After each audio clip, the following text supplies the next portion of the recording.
Bismillahirrahmanirrahim. Assalamualaikum warahmatullahi wabarakatuh. Perkenalkan, nama saya Aidil Abdul Ghani dari kelas 4D. Nah, dalam video kali ini saya akan menjelaskan terkait dengan materi sejarah sosial Islam di Republik Demokratik, yakni Timor Leste. Nah, dalam bahasan materi ini diambil dalam buku Sejarah Sosial Muslim Minoritas Etnis Melayu di Nusantara, yakni karangan dari Bapak Prof. Asep Ahmad Hidayat. Republik Demokratik Timur Leste atau Timur Lorosae atau sering dipanggil juga dengan Timor Leste adalah merupakan salah satu negara terkecil dan termuda di kawasan Asia Tenggara. Nah, terkait dengan letaknya, Timor Leste berbatasan langsung dengan provinsi yang ada di Indonesia, yakni NTT. Nah, sebelum Timor Leste menjadi negara tersendiri, awalnya Timor Leste adalah merupakan provinsi yang ke-17 di Indonesia. Nah, terkait dengan luasnya, dalam buku ini luas Timor Leste sekitar 14.609.375 km. Nah, selanjutnya ada bagaimana teori masuknya Islam ke Timor Leste.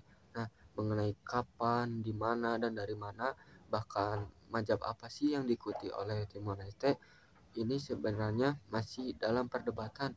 Karena mengapa? Karena sumber-sumber yang ada di sini masih kurang, bahkan bisa disebut tidak ada. Nah, terkait dengan informasi selanjutnya, sumber-sumber ini diambil dari tradisi lisan yang diambil dari komunitas Dili yang ada di Timor Leste.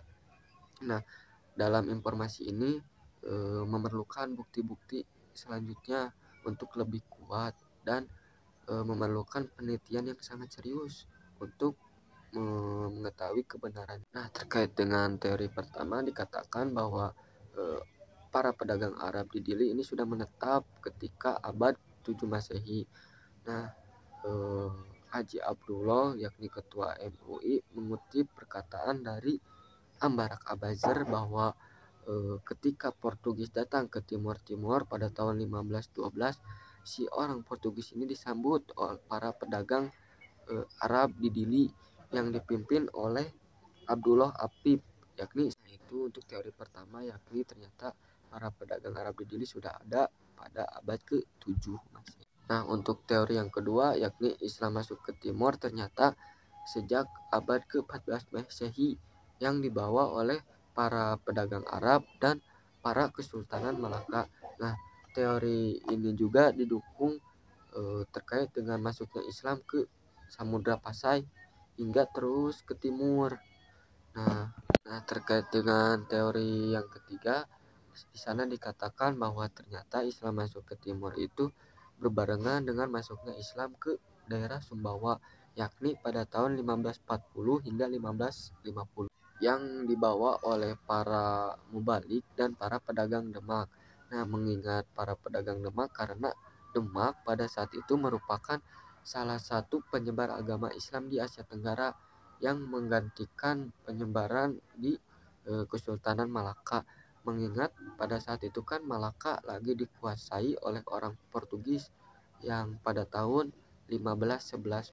Nah, diperkirakan penyebaran dari Demak itu yang masuk ke Pulau NTB yakni Lombok dan Sumbawa dan tembuslah ke daerah timur. Nah, terkait dengan teori yang keempat, di sana dikatakan bahwa perkembangan Islam diawali di daerah-daerah pantai sekitar Timor Leste, pantai Timor Leste, yakni di Pulau Solor, Alor, Ende, dan Manggarai pada abad ke-15. Daerah Solor yang merupakan salah satu pulau terpenting pada saat itu karena orang-orang Portugis datang ke sana dan ternyata pulau tersebut sudah dikuasai oleh orang-orang Islam.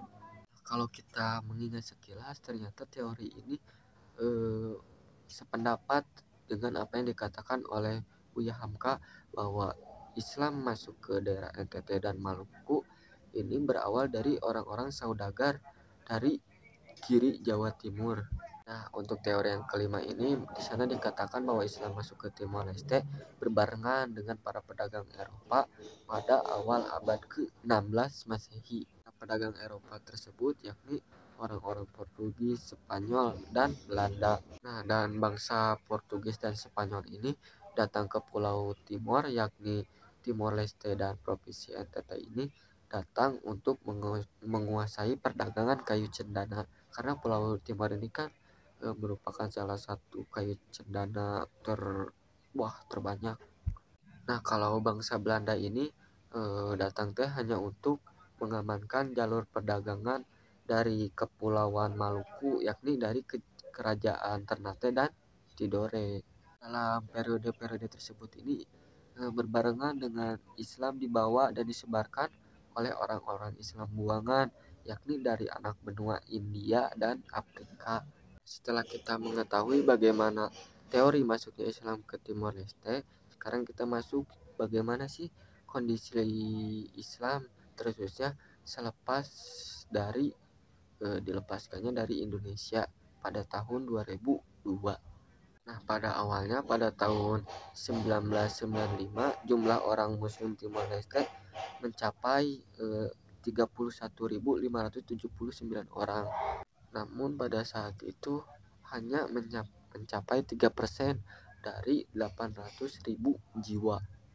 Informasi terakhir pula terkait dengan lembaga Islam pada saat itu yang pada awalnya sebelum Timor Leste merdeka ini mencapai 20 lembaga Islam.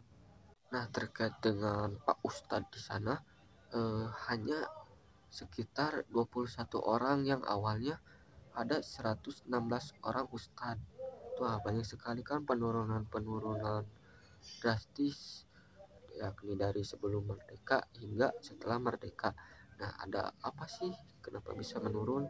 Nah, menutur dari perkataan Arif Abdullah, yakni seorang presiden dari komunitas Islam di Timor Leste, di sana mengatakan bahwa orang-orang Timor Leste selepas merdeka dari Indonesia ternyata banyak orang-orang Islam yang pindah dari Timor Leste ke daerah Indonesia kembali, mungkin daerah NTT dan daerah lainnya mengalami penurunan yang amat drastis sih.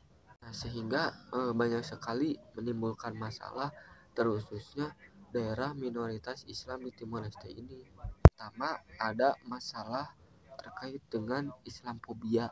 Apa ada Islamfobia? Di sini dikatakan pada tahun 2006 di bulan Ramadan sebanyak 500 orang Islam di kota Dili telah diserang oleh ribuan warga Katolik. Nah, ada apa sih? Kenapa orang-orang Islam pada saat itu diserang oleh orang Katolik? Nah, ada sebuah peristiwa bom bunuh diri oleh satu keluarga Muslim nih di Surabaya pada 13 Mei tahun 2018. Bom bunuh diri tersebut diledakkan di sekitar halaman gereja Katolik Santa Maria.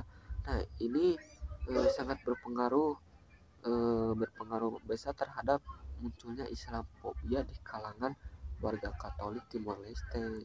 Banyak sekali masalah-masalah lainnya karena kurangnya seperti pengajar, para pendakwa, para ustadz di sana, sehingga masalah-masalah tersebut muncul di kalangan Islam minoritas di daerah Timor Leste.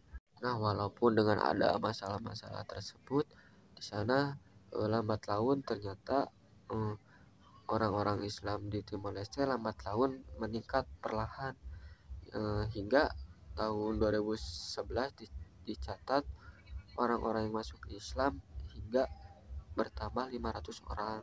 Hingga Timor Leste memiliki lembaga Islam formal. Kalau di Indonesia mah seperti Kemenang. Lembaga formal di Timor Leste tersebut dikatakan Cencistil, yakni Centro da Comunidade Islamica de Timor Leste. Itu kalau Kemenang kan Kementerian Agama. Kalau di Timor Leste berarti Cencistil. Antara Cencistil dengan Kemenang Republik Indonesia di sini melakukan kayak saling berhubungan, kayak Kemenang membuka beasiswa untuk orang-orang Islam di Timor Leste, membuka beasiswa yang mau berkuliah di UIN atau IAIN. Nah, bahkan tidak hanya itu, ternyata Change Steel ini memberikan subsidi sekitar 200.000 dolar USA. Bayangkan kan, perkembangan orang-orang Islam minoritas di Timor Leste ini lambat laun semakin meningkat, baik dari segi orang Islamnya atau lembaga-lembaga formalnya. Mungkin segitu terkait dengan pembahasan bagaimana sih orang Islam minoritas yang ada di Timor Leste. Mungkin hanya segitu. Jikalau ada kata yang salah ataupun sumber-sumber yang kurang jelas dari saya memohon maaf. Kalau perlu ada didiskusikan, mari kita diskusikan bersama, kita mencari sumber-sumber yang kuat demi terlaksana sejarah yang lebih benar.